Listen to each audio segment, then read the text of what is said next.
रामकृष्ण हरी. वारीतला प्रत्येक वारकरी पाण्याचा प्रत्येक थेंब अगदी जपून वापरतो, कारण त्याला ठाऊक आहे पाणी हेच जीवन.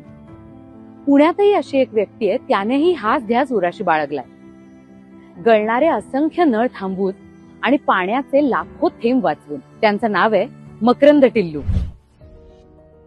जल मधला ज म्हणजे जन्मापासून, ल म्हणजे लयापर्यंत जे साथ देतं ते जल. 2012 साली एक मोठा फटका दुष्काळाचा महाराष्ट्राला बसला होता.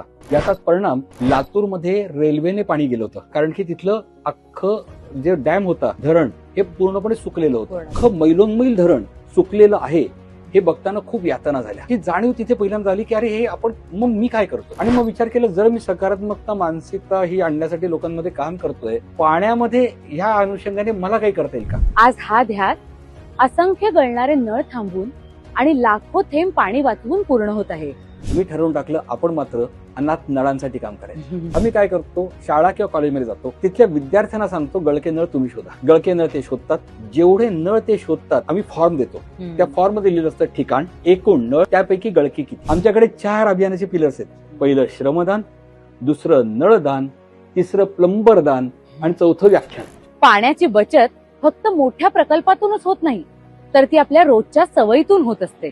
जगण्यासाठी उद्दिष्ट खूप असतात, पण विकत न घेता येणारी शक्यता आणि गोष्ट म्हणजे फक्त समाधान आहे. रस्त्यावरचे नळ, तुटके नळ, गळके नळ, थुई थुई नळ, नकटे नळ, असे सगळ्या प्रकारचे जे नळ आहेत ना, त्याकडे लोक नुसते बघतात आणि बऱ्याचदा म्हणतात नळ त्याचा, आपलं काय जातंय. हॉटेलमध्ये पाण्याचा ग्लास भरून देतात, लोक थोडंसं पितात, बाकी ठेवून देतात. लाखो लिटर शुद्ध पाणी फेकलं जातं. वारीत पाण्याचा प्रत्येक थेंब प्रसादासारखा जपला जातो.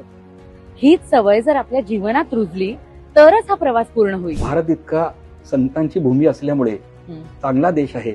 त्या देशामध्ये तुम्ही चांगलं काम करायला लागा, मदतीचे हात आपोआप जोडले जातात. एखाद्या ठिकाणी झाडं लावायची असेल तर आपण का नाही म्हणायचं असं असं, किंवा एखाद्या ठिकाणी गळका नळ असेल तर का नाही सांगायचं नळ बंद कर म्हणून. हे करण्याचं एकच कारण की आजपर्यंत लोकांना हसवून डोळ्यात पाणी आणलं, आता ते पाणी वाचून पुन्हा त्या चेहऱ्यावरती हसू आणायचंय.